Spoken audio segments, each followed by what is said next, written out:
Have a Date with the Angel. Starring Betty White. Bill Williams as Gus Angel.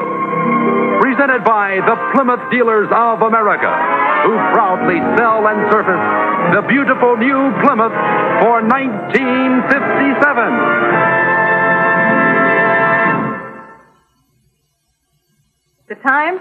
8 months after Vicki and Gus Angel were married. The plot? Wait till the Atomic Energy Commission hears about this. The characters? They have their own fallout. Gus, lemonade.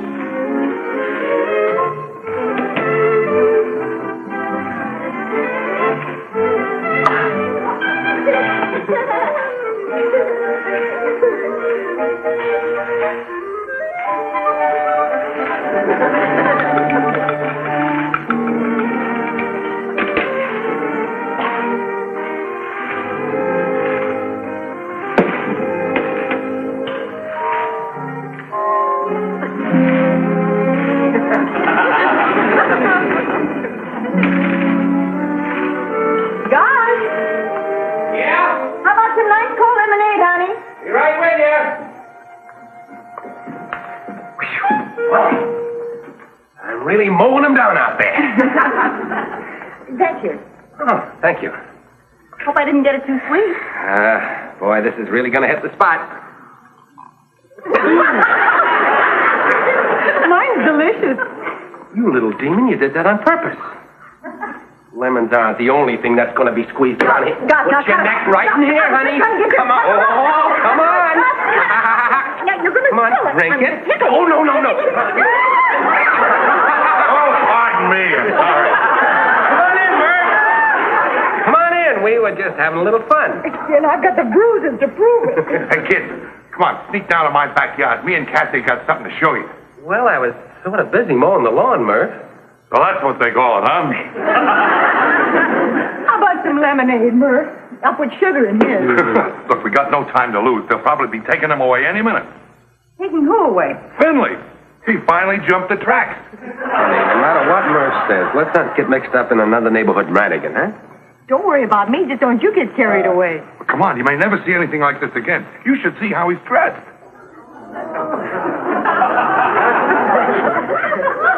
Okay, Murph, but remember, we're not going to sign anything, and we're not going to join anything, and we're not going to get mixed up in anything. What's he doing? I can't describe it. You just have to see for yourself. Come on, before it's too late. Let's go.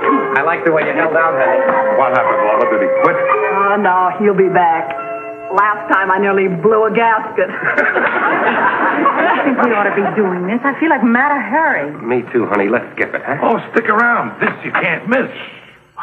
Stop.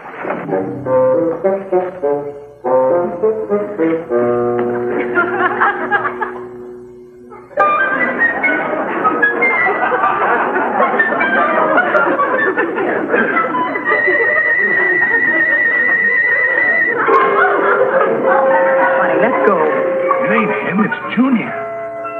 All clear, laddie. Stand back, Father.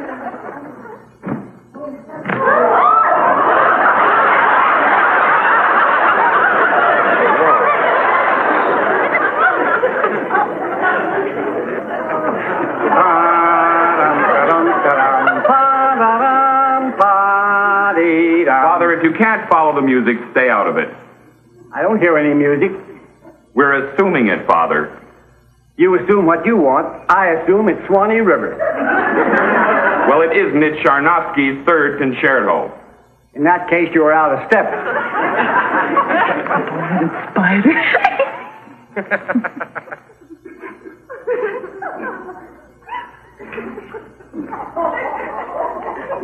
Digging for mushrooms. We're all ashamed of ourselves, Mr. Finley. Not me. What are you supposed to be, Finley? A hoot owl with a hot foot? We didn't come down here to spy. We just didn't know what to expect down Everybody off my fence. Off! Father, stop that.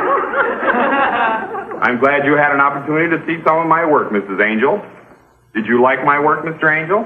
Well, it was very, Peppy. Oh, thank you. Are you a devotee of modern dance? Oh, so that's what you were doing. With them bare feet, I thought she was making wine. Let's get back to the house, Vicky. We've got some lemonade down there that's getting cold. Mr. Angel, I'm sure that you and Mrs. Angel would be eager to participate in any civic project that was worthy. Of course. Vicky? Well, I'm just listening. Well, perhaps you've heard that the Community Boys Club needs new equipment for its workshop. Oh, we can afford a couple of dollars for something like that. No, all we want is a few hours of your time. You see, my school is helping the fund by giving a public entertainment. Well, you can count on us for a couple of tickets, Mr. Finley. We won't guarantee we'll be there, No, you misunderstand. You see, the psychology department is presenting a modern dance interpretation, and I need a group to work with me. Where are you going to get kangaroos this time of year? What about your students, Mr. Finley? Oh, they're too emotionally immature to comprehend the full emotional impact of modern dance. No, I'm going to select a few intelligent neighbors to assist me. Now, I should like to call rehearsal for tomorrow afternoon. Would 1:30 be all right with you, Mrs. Angel? Oh, we're busy at 1:30. Come on, guys. I'm sorry, Mr. Finley. Bye-bye. Let's go. Get out of here. Let's get out of here.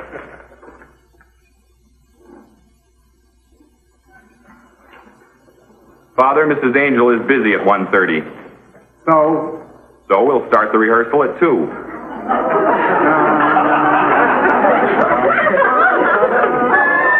My problem is what to do with myself while George is in New York for 3 weeks. Oh, what a familiar sight. You can wake up now, sweetheart. The dishes are done. What? Oh, I was wide awake, honey.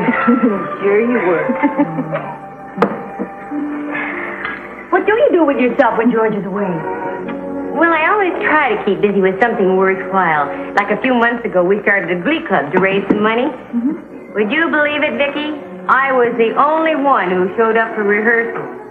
No. People are willing to buy tickets or give money, but they won't give 5 minutes of their time. Isn't that the truth? You should have called me. I can't sing, but I could have turned the sheet music. Here you go, sweetheart. Here you are. Got a good grip on it?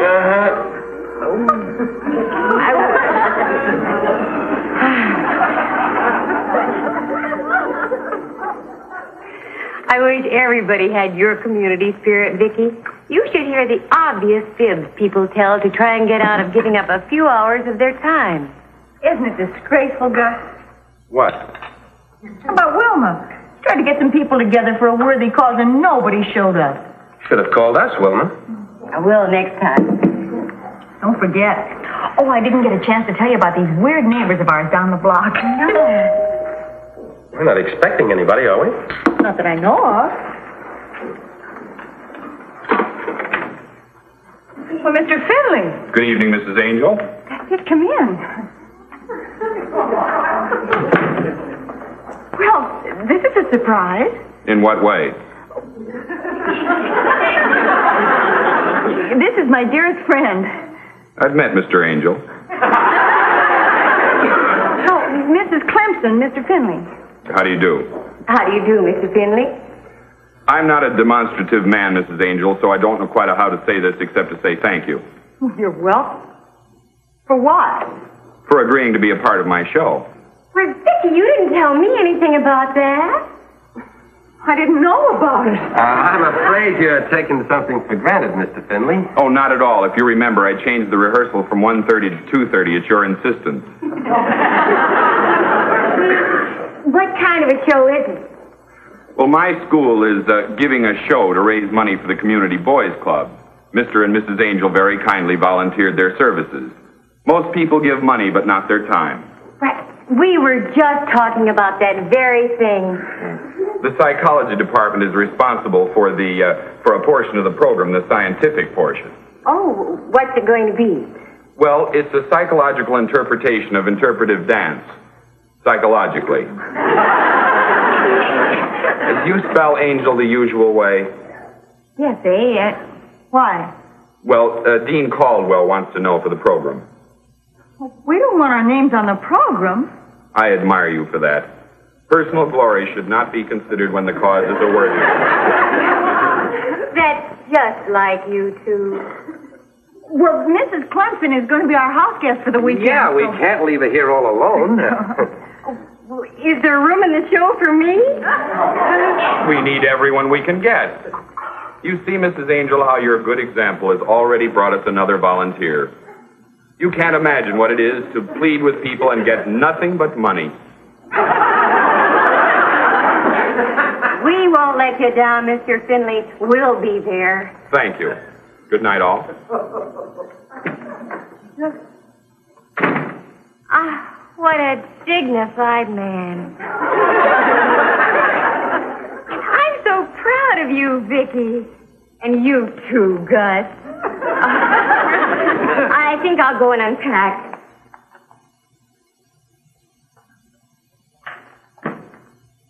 She's proud of us. Well, I'm not proud of us.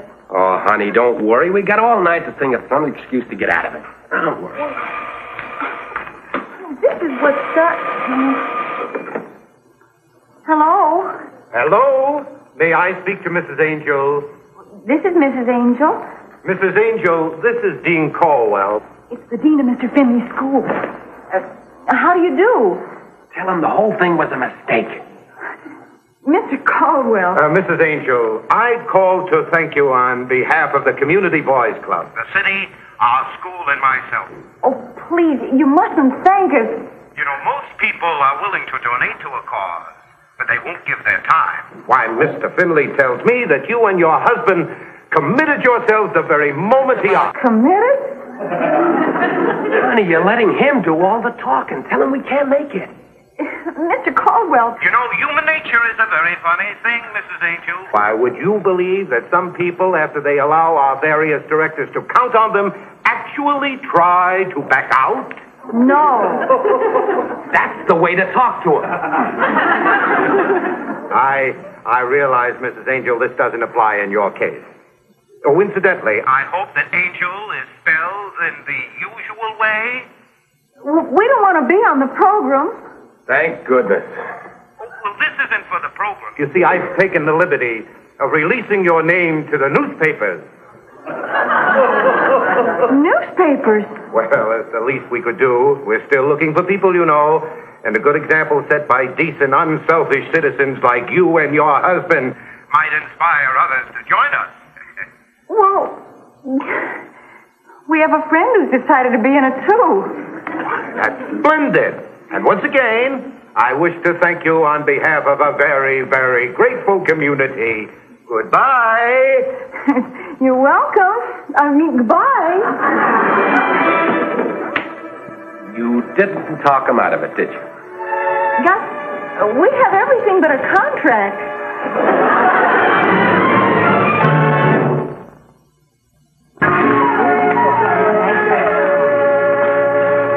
Hello, Mr. Finley. Hello. I'm blowing up balloons. Will you tell your son we're here for the rehearsal? Why don't I tell my son you're here for the rehearsal? You do that.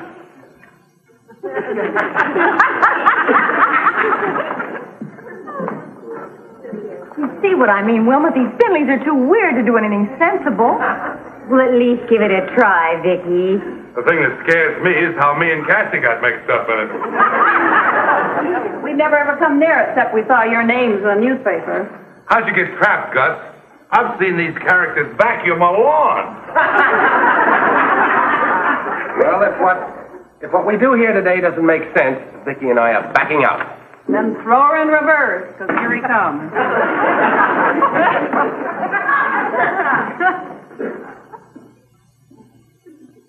Thank you for being prompt. Now we have a great deal to do, and I'll tell you what's on my mind. I know what's on your mind, and it isn't commercial. I'll be the judge of that, and please take off that ridiculous hat. I will if you'll take off those stupid pants. Well, now, what we're going to do here is a visual recreation of the exploding atom. Well, you coming, Cassie? Let us know how it turns out. Yeah. We'll at least give him a chance. These things never sound good when you talk about them. Thank you, Mrs. Clemson. This idea was suggested to me by our science department. However, I will not beg. What do we do, Mr. Finley? From what I understand, your husband is in the insurance business, and you're a housewife. That's not what she meant, Father. Now, I'll start with Mr. Angel while Father puts on the balloons. Mr. Finley, before I get involved, I'd like to know what the balloons are for. Well, I'm sure you understand the structure of the atom. Well, roughly, yeah. Well, Father represents the nucleus, and the balloons around his waist are the electrons, that's all. Well, that makes good sense, Gus. That is the way the atom is constructed. Oh, no. Who pumped up your girdle? What does Gus do, Mr. Finley? Father is radioactive, and when I, as the scientist, split the atom, the isotopes reach Mr. Angel, which in turn sets off a chain reaction, which in turn sets off an interpretive explosion. I didn't understand one word you said, Mr. Finley. And I don't dance, so I don't know what I'm doing here. Well, I will not beg. I will. Please, Mr. Angel. Honey, we are sort of committed. If anybody sees us, we will be. What do I do, Mr. Finley? You're an insurance salesman. Oh, Father! Stand over here, Mr. Angel. Now, you two hook left arms and circle. Mrs. Murphy, you step on that lever. You see? All right. Now tell us what we just did. You just reacted to the oscillating screech. Now, Mr. Murphy, I know you sing because I hear you in the shower every 6 months. Why? Murph, come on now. Sing something, anything at all. Oh, sing that song about Here and There the Figs. What? Here and There the Figs. Oh! Figaro here, Figaro there, Figaro here, Figaro there. La, go back to them, the delicate guitar, la, go. La, la, la, la, la, la, la, la. And it goes on like that for quite a while. Murph, that's beautiful. Oh, I love that opera. Do you know any more? Yeah. Like Red River Valley? Later, Father. Now, when Murphy starts to sing, you ladies quiver like this. And then go around in a circle as I showed you. And go. Figaro here, Figaro there, Figaro here, Figaro there. La, la, la, la, la, la, la, la, la, la.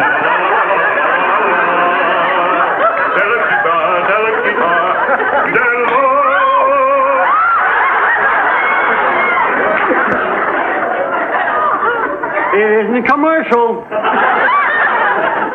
What's the song all right?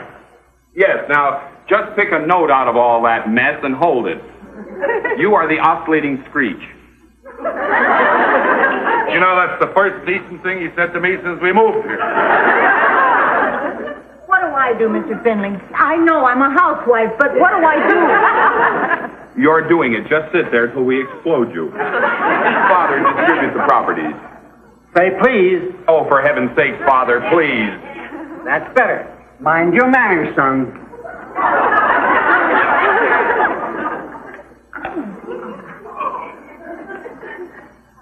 This goes in the teeth. And you hold this. What for? So it won't fall. Now, Mr. Murphy, assume an L shape. Oh, no, you don't. You must assume an L shape. That's the shape of the oscillating screech.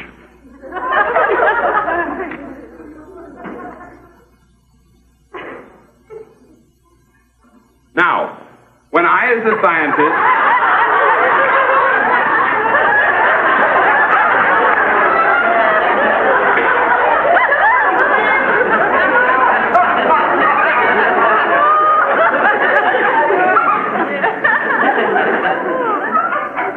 Now, when I, as the scientist, explode the balloon... Father, you're not paying attention. When I, as the scientist, explode the balloon, the atom, the chain reaction will begin. 5, 4, 3, 2... Hey, wait a minute. You didn't tell us what we have to do. Your reactions will be instinctive. You'll know what to do.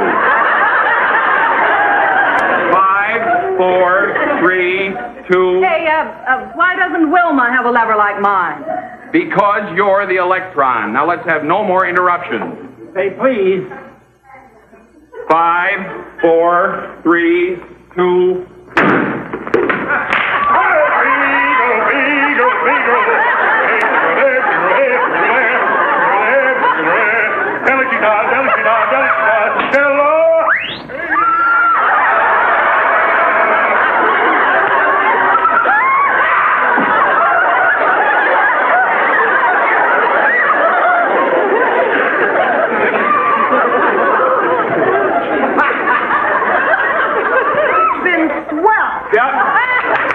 Maintain positions, please. Vicky, these things never look good the first time. Hot Gus. One way.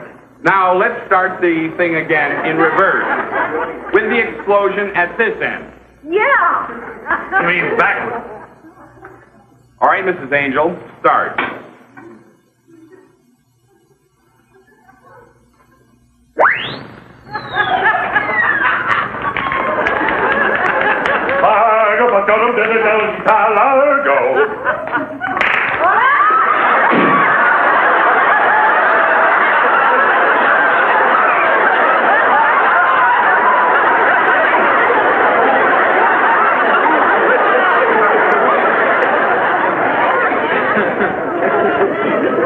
What's the idea, Father?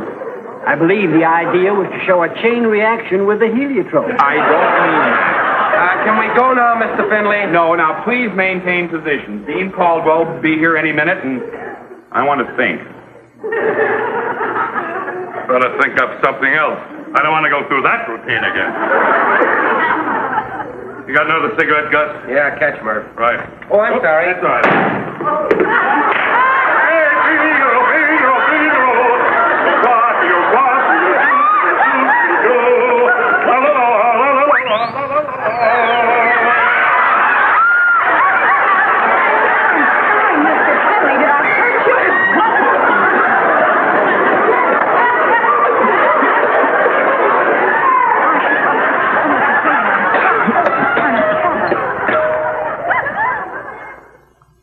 If that's the dean, tell him it isn't commercial. You got any better ideas?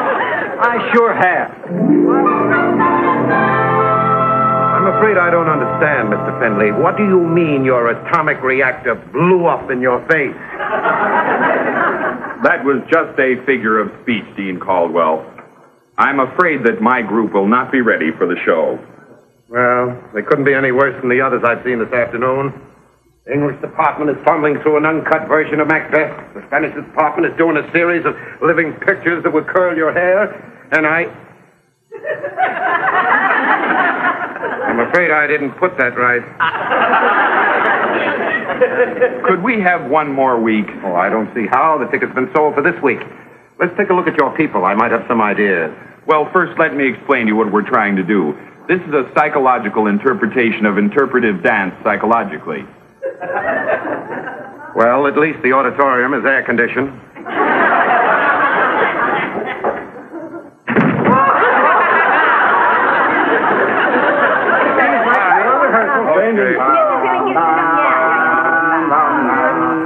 One, two, now.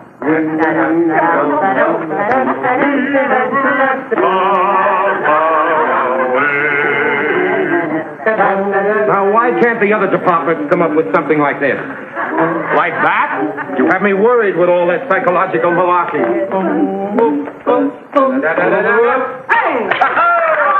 Why, this is just great, Finley. What do you do? I'm the assistant director. Get down at the end of the line, Levy. All right, all together now. One, two, now.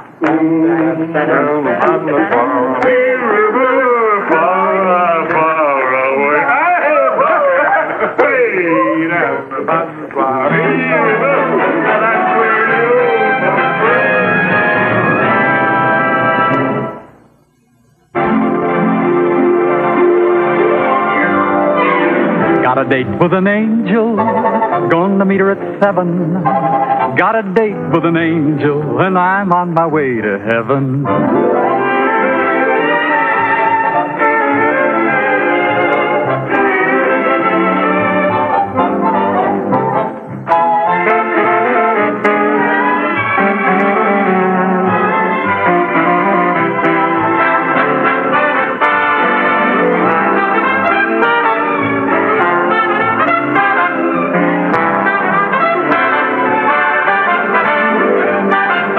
Ladies and gentlemen, your Plymouth dealer invites you to watch the Lawrence Welk program Top Tunes and You Tell It on the same network. And the dramatic show Climax every week on another network.